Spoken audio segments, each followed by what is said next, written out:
हरे कृष्णा, राधे राधे। आप सबका वेलकम है वृंदावन सखी में।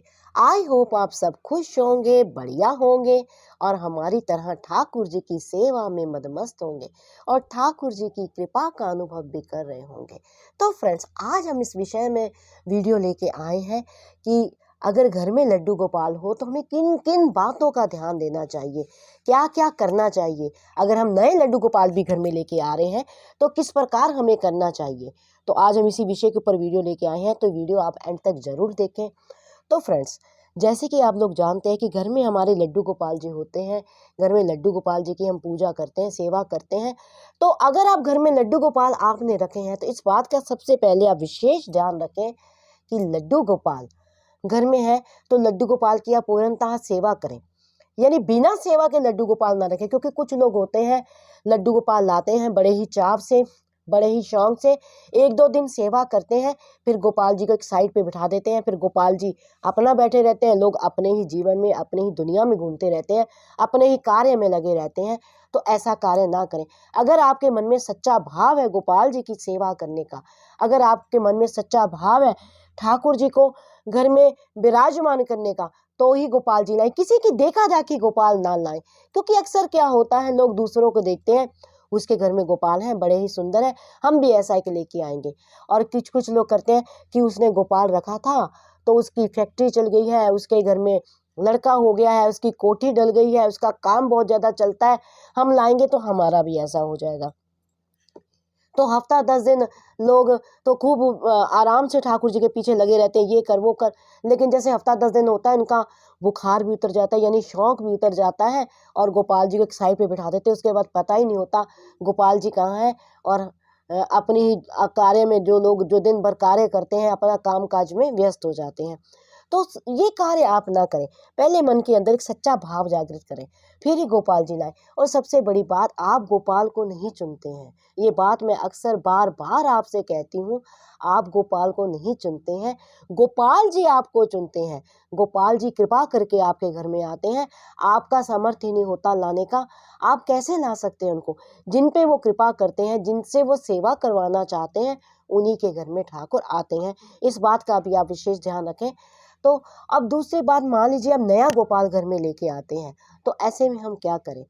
तो जब गोपाल जी हम घर में नया लेके आते हैं तो उनका स्वागत हमें द्वार से ही करना चाहिए। यानी मार्केट से आप गोपाल जी लेके आते हैं तो सबसे पहले द्वार पे रोक के, जिस प्रकार घर में नया सदस्य आता है उसकी हम आरती करते हैं, उनका स्वागत करते हैं, तो उसी तरह गोपाल को द्वार पे ही रोक के पहले उनकी आरती कीजिए, उनका स्वागत कीजिए, फिर घर के भीतर उनको प्रवेश कीजिए। फिर घर में आप लाने के बाद गोपाल जी, देखो कुछ कुछ लोग तो केवल स्नान करके गोपाल जी का जो है स्थापना कर देते हैं घर में, और कुछ लोग इनका प्राण प्रतिष्ठा पूरा करते हैं। और प्राण प्रतिष्ठा किस प्रकार करनी है उसका वीडियो भी मैंने अलग से बना रखा है। घर में किस प्रकार आप प्राण प्रतिष्ठा ठाकुर जी की कर सकते हैं, उसका वीडियो मैंने डिटेल में, देखो प्राण प्रतिष्ठा चाहें तो आप 5 घंटों में भी कर सकते हैं, आप चाहे तो 5 दिनों में भी कर सकते हैं।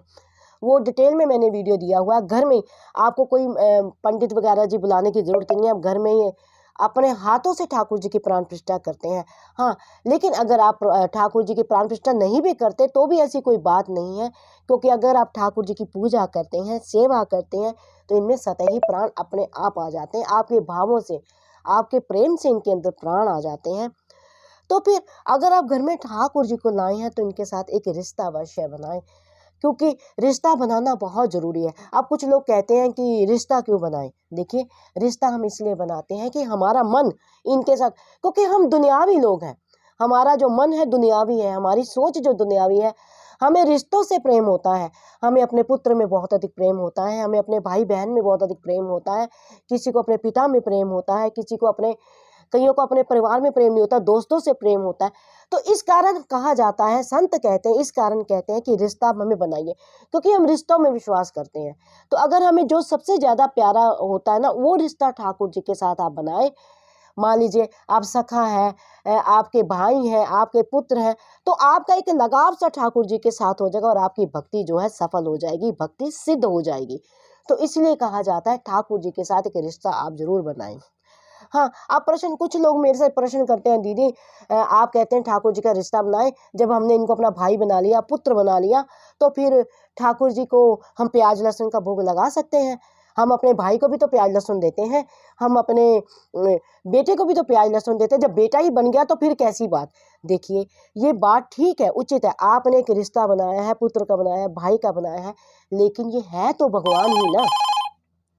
ये रिश्ता हम इसलिए बनाते हैं कि हमारा मन इसमें लग सके, ये हमारा मन हमारा इसमें लग जाए, हमारे एकाग्रता हो जाए कि हाँ मेरा पुत्र, हाँ मेरा भाई, ये प्रेम, ये भाव बार बार हमारे उठे, मेरा भाई मेरा पुत्र। ये करने से जो हमारा भाव है ये सिद्ध हो जाता है और ठाकुर जी में हमारा जो मन लग जाता है। रिश्ता इसलिए बनाया जाता है, लेकिन हमें इसकी भगवंता और इसकी ठकुराई को नहीं भूलना चाहिए। ये परमात्मा है, ये ईश्वर है, इसलिए लहसुन प्याज का भोग ठाकुर जी, लहसुन प्याज का किसी भी तरह का तामसिक भोग, क्योंकि कुछ लोग होते हैं उलझते अधिक हैं, वो कमेंट कर देते हैं अगर ये हमारा भाई है तो हम भोग लहसुन क्यों का भोग क्यों नहीं लगा सकते, हम चाय का भोग क्यों नहीं लगा सकते। देखिए, ये जो तामसिक भोग होते हैं वो ठाकुर जी को नहीं लगते हैं। अब जिनको तर्क वितर्क करना है वो तो करते रहते हैं और उनका भी दोष नहीं है, ठाकुर जी ने उनको बुद्धि ही ऐसी दी होती है, उनका कार्य ही होता है कि बुरी चीज़ों को निकालना और अच्छी चीज़ों को छोड़ना। तो इसलिए हम, अब मुझे कई लोग बहुत कमेंट करते हैं, मैं तो उनको हाइड कर देती हूँ, क्योंकि आप कमेंट करते हो फालतू के, तो कोई फायदा नहीं है। आपने अगर ठाकुर जी की चर्चा करनी है तो कमेंट कीजिए, वरना आप नहीं।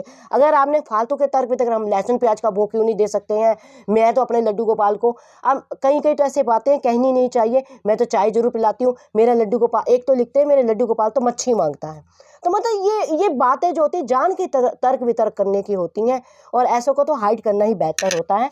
तो कहने का भाव ये है कि ठाकुर जी के साथ आप एक रिश्ता जरूर बनाइए, तो ही जो आपका भाव सिद्ध होगा, तो ही आपकी भक्ति जो है सिद्ध होगी। और ठाकुर जी के सोने का, उठने का, और ठाकुर जी की गर्मी का, सर्दी का भी ध्यान आप आवश्यक रखें, तो ही ठाकुर जी की सेवा आप कर सकते हैं। नहीं तो अन्यथा तो आप जो करें वो आपके अपने भाव है, आपकी अपनी इच्छा है, कोई किसी को रोक तो सकता नहीं है, ना मैं अपने विचार आपके ऊपर थोप सकती हूँ। मैं तो आपको जो तरीका है ठाकुर जी की सेवा करने का, ठाकुर जी के भाव को सिद्ध करने का, वो मैंने आपको बताया। आई होप आपको पता लग गया होगा कि लड्डू गोपाल जी को अगर घर में है तो उनकी सेवा किस प्रकार करनी चाहिए। अगर लड्डू गोपाल आप नए लेके आ रहे हैं तो भी ठाकुर जी को किस प्रकार घर में रखना चाहिए। ठाकुर जी का बिस्तर होना चाहिए, ठाकुर जी के लिए बैठने के लिए सिंहासन होना चाहिए, सोने के लिए बिस्तर होना चाहिए, भोग इत्यादि ठाकुर जी को देना चाहिए, सर्दी गर्मी का भी ध्यान ठाकुर जी का रखना चाहिए। तो अगर आपको ये वीडियो अच्छा लगा हो तो इस वीडियो को लाइक करना, शेयर करना, सब्सक्राइब करना ना भूलें। हरे कृष्णा, राधे राधे।